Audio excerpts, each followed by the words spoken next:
The first thing we got to talk about today is Graham Potter finally getting sacked, right? Or is finally?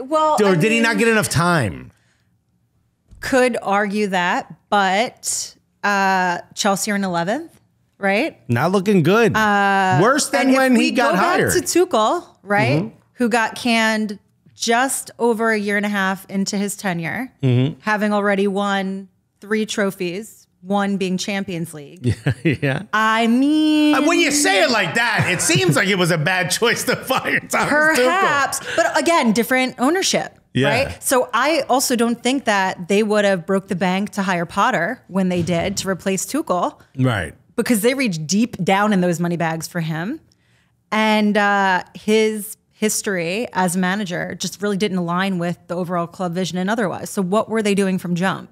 I feel like Chelsea have done a lot of really wild things. I'm not mad at them. It's kind of their history, right? Yeah. I think that now that we have, Todd Boehly and gang in there, they're trying to make the right moves. But is this the right move right now?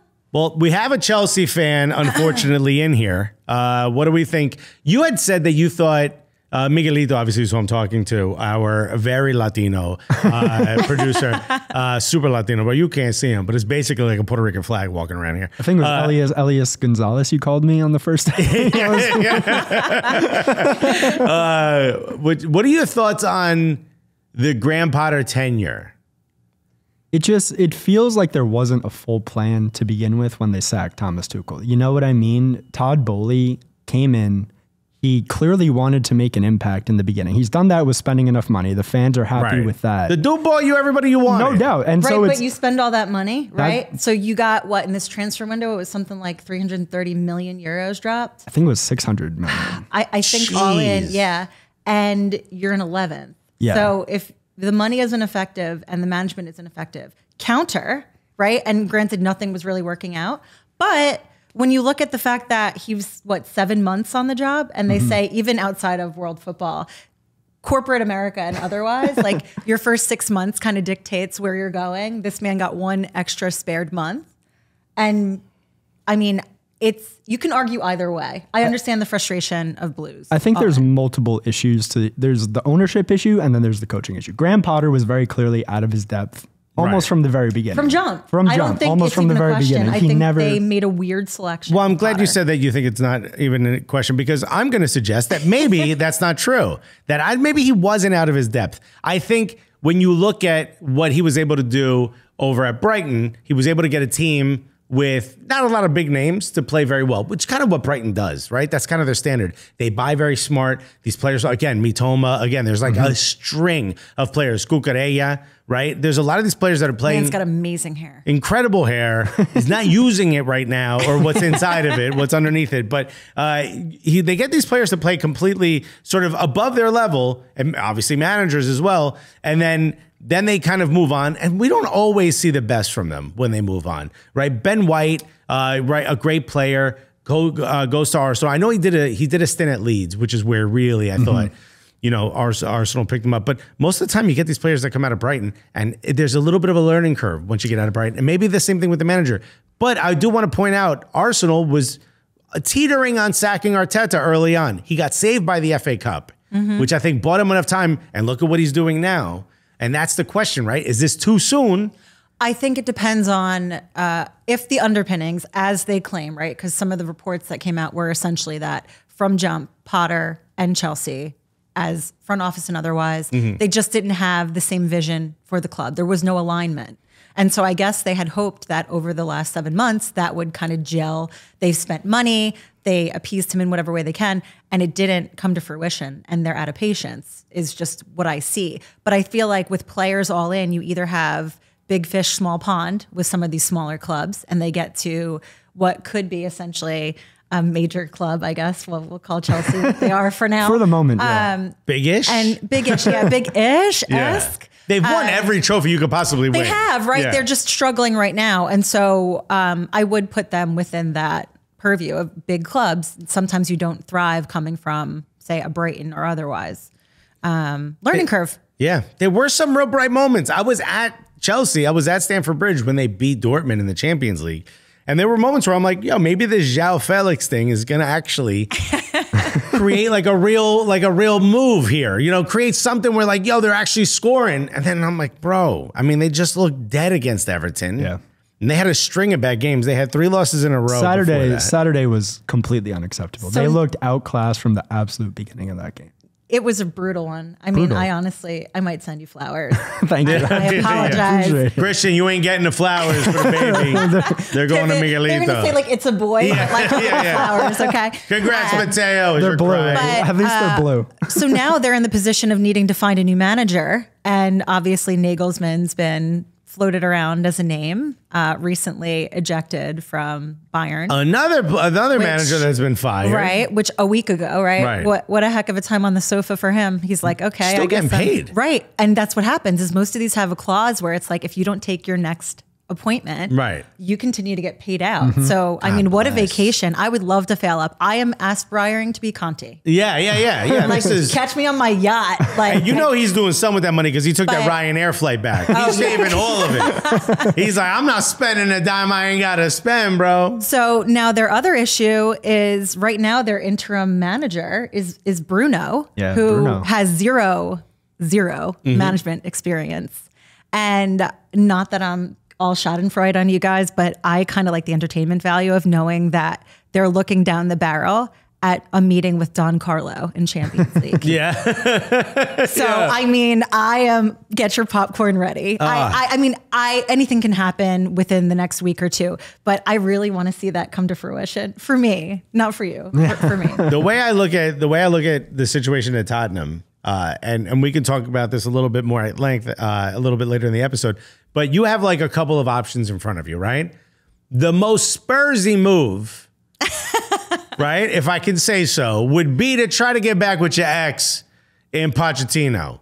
And don't go back. I'm going to give you a second here. Cupo, your girl texts you like, I don't know, I miss him. What would you say to Tottenham right now? It couldn't have been that good.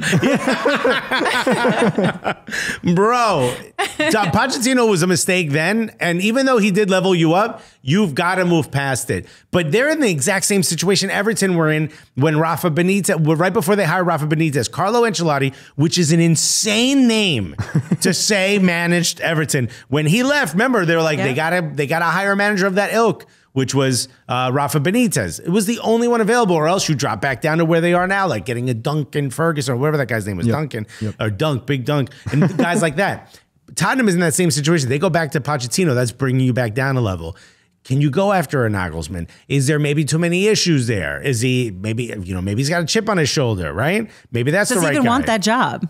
Does he want to come off the sofa this quickly? Bro, actually, you know who the most... Do you want to go from Germany to England? The most Tottenham-y manager for them to hire right now? Brendan Rodgers, bro.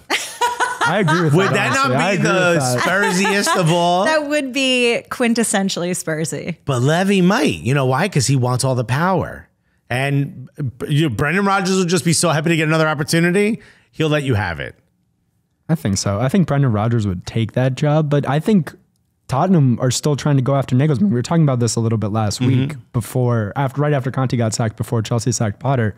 Tottenham was the one who was looking after Nagelsmann. So now it seems like Nagelsmann kind of has this decision to make. Do you want to go to a team that's willing to spend a lot of money, but is in complete disarray right now? And Chelsea, you're already sliding down the table. Exactly. It forces a little bit more stability, but maybe not, the deep pockets that Todd Boehly has in Tottenham. So it'll be interesting to see what Nagelsmann wants and like what the clubs are willing to throw at him, to try to lure him. And the thing about the Chelsea hire, and obviously we got some great comments in the chat.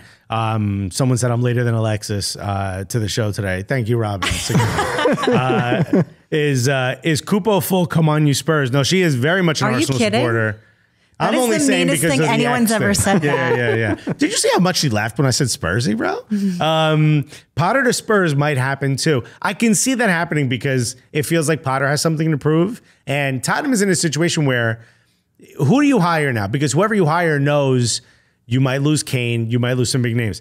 Chelsea might be in a worse predicament to hire somebody right now too, because you've proven you don't keep someone for more than a year. If I know April 12th, we are in the quarterfinal of Champions League with Bruno, what is his last name? Saltero, I believe. Yeah. Saltero. And his claim to fame is essentially just being a really amazing, beloved Brighton player. Like that's his spiel. Imagine he's great. I mean, imagine he is, right? Like the Tom Brady thing. Yeah. Like, who's this guy? We don't know him. Comes in, we don't he's know the this GOAT. guy, but like he suddenly comes in and just like crushes rail. 20 years from now, the three of us are staring at a statue. We're like, damn. That's April 12th, right? Yeah. So right now he's on the clock. We got about like a week plus for them to make an appointment. It's not happening. Yeah. I mean, what do you do? I'd be sweating it out if I were Chelsea. There's been so many, and we'll talk about that a lot more as the episode goes on, but there's been so many hires. If you look at someone like, so many managers getting fired. If you look at Potter, I assumed with 9 games left in the season, what's the point of firing him now? Right. You don't really gain anything. And like you said, there's Champions League coming up. Other than a payout, right? Because there'll be overlapping payments because they will be paying Potter until he gets rehired. The only thing I'll say about Potter about the money at Chelsea. No, but Potter being obviously not risk averse enough to turn down a job at Chelsea, I wouldn't see him saying no to Spurs. And Spurs are another precarious organization to get entangled with. All in. Yeah, that's especially with like you have to actually have some. I mean, no, that's you have to love Spurs in order to want to work there, right? I don't know that Conte loved Spurs. I think that Conte loves a challenge. Oh, I mean now. Oh, but like after Mourinho went bad, but just their entire history Conte went bad with managers and otherwise. If we overlook the lack of trophies and everything else, so hard to overlook. that. You're an Arsenal fan. I was gonna say we got 2 Arsenal fans and a Chelsea fan. I don't think anyone's overlooking Spurs. Yeah, no.